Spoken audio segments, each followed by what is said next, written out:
Krishna classes में आप सबका स्वागत है। मैं उषा।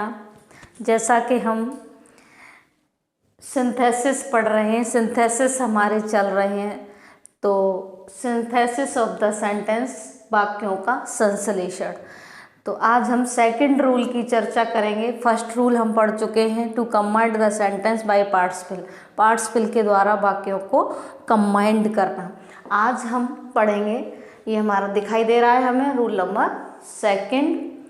ठीक है, ये टाइटल हमें दिखाई दे रहा होगा, सिंथेसिस ऑफ द सेंटेंस, वाक्यों का संश्लेषण। ठीक है, और संश्लेषण का सेंस मैं आपको बता चुकी हूँ। संश्लेषण से मतलब होता है, सिंथेसिस का सेंस होता है टू कंबाइंड। ठीक है, जोड़ना। तो सेकंड रूल हमारा चलेगा, तो वो क्या होगा, देखो सेकंड रूल क्या है हमारा, ये हमें दिखाई दे रहा है, to combined the sentence by adverb too. किसके द्वारा? एडवर्ब टू के द्वारा एंड इन्फिनेटिव टू। ये हमें दिखाई दे रहा है इन्फिनेटिव टू। ठीक है, ये हमारा जो डबल ओ वाला होता है इसे एडवर्ब टू कहते हैं, और सिंगल ओ वाला होता है ये इन्फिनेटिव टू होता है। ठीक है, तो to combined the sentence by adverb too and infinitive to. इस तरह से हम कह सकते हैं एडवर्ब टू तथा इन्फिनेटिव टू के द्वारा वाक्यों को जोड़ना।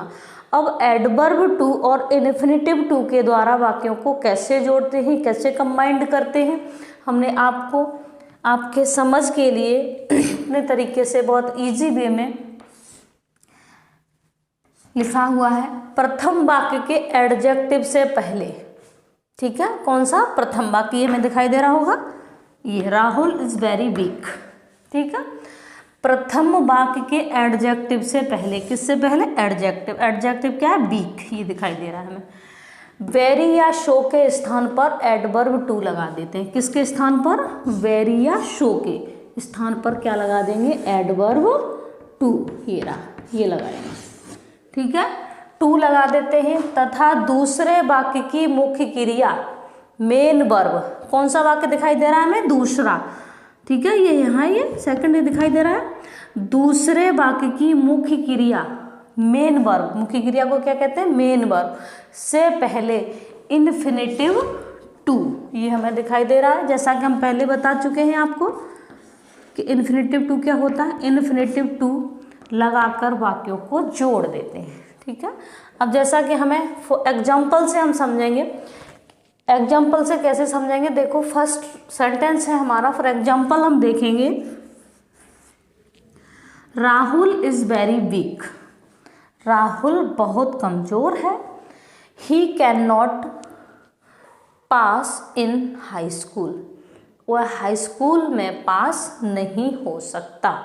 तो हम क्या करते हैं, ये जैसा कि हमें ये आइडेंटिटी दिखाई दे रही है, ये प्रथम वाक्य के एडजेक्टिव से पहले किसके स्थान पर? वेरी या शो। देखो ये वेरी लगा है, यहाँ शो लगा दिया है हमने, यहाँ वेरी लगा दिया है। ठीक है, इसके स्थान पर क्या लगाएंगे? एडवर्ब टू लगाएंगे। क्या लगाएंगे? Adverb too. ये रहा। ठीक है, देखो बनाएंगे, राहुल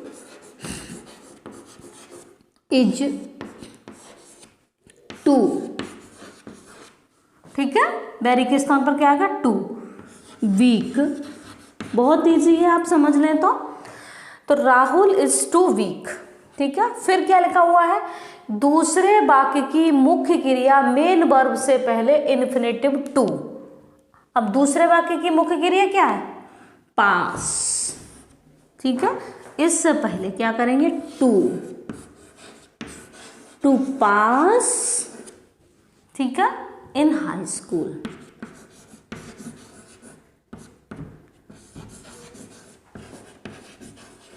इन हाई स्कूल। कुल मिला के कहेंगे ये प्रोनाउन और ये कैन नॉट या कुड नॉट को रिमूव कर देते हैं, हटा देते हैं। ठीक है, क्लियर हो गया। तो Rahul is too weak to pass in high school. Sense वही है कि राहुल इतना वीक है को हाई स्कूल में पास नहीं हो सकता। ठीक है, अब देखो दूसरा क्या है, my mother is so fatty.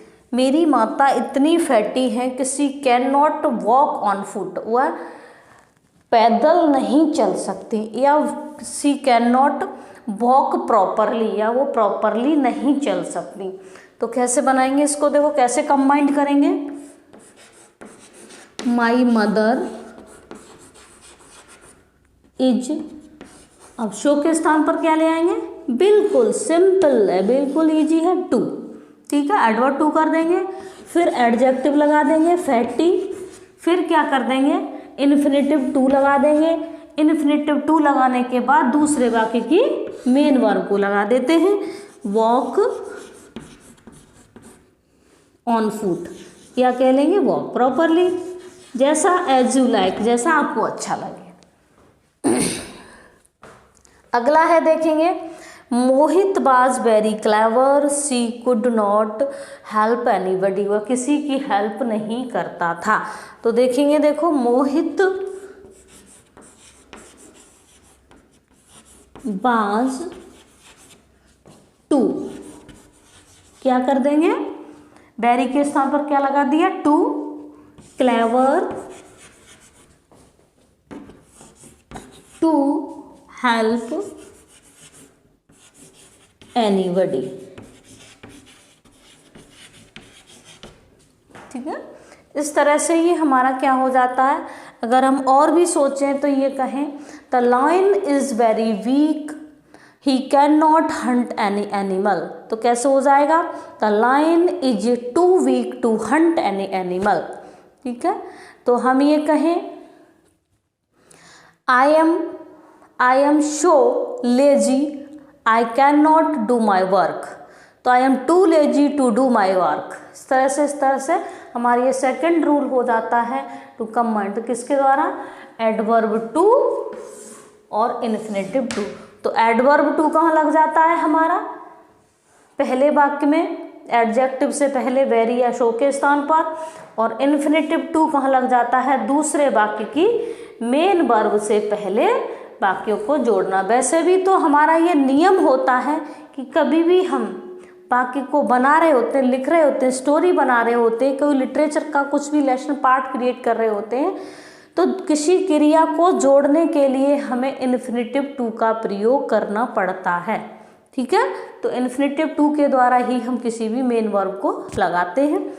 तो इस तरह से हमारा कॉन्सेप्ट क्लियर हो जाता है। और इंटरमीडिएट के लिए सिंथेसिस बहुत आवश्यक है, सिंथेसिस पूछे जाते हैं। और इंटरमीडिएट के अलावा आजकल आप किसी भी कंपटीशन में जाएंगे तो इंटर लेवल की ही ग्रामर पूछी जाती है, इसलिए आप सबके लिए ये बेनिफिशियबल है। ये हमारा सेकंड रूल क्लियर हो गया है। और यदि मेरी पढ़ाई आपको समझ में आती है तो प्लीज़ मेरे चैनल को सब्सक्राइब करिएगा, लाइक करिएगा, शेयर करिएगा। अब हम इसके थर्ड रूल के साथ आपसे नेक्स्ट वीडियो में मिलेंगे। तब तक के लिए थैंक यू, धन्यवाद।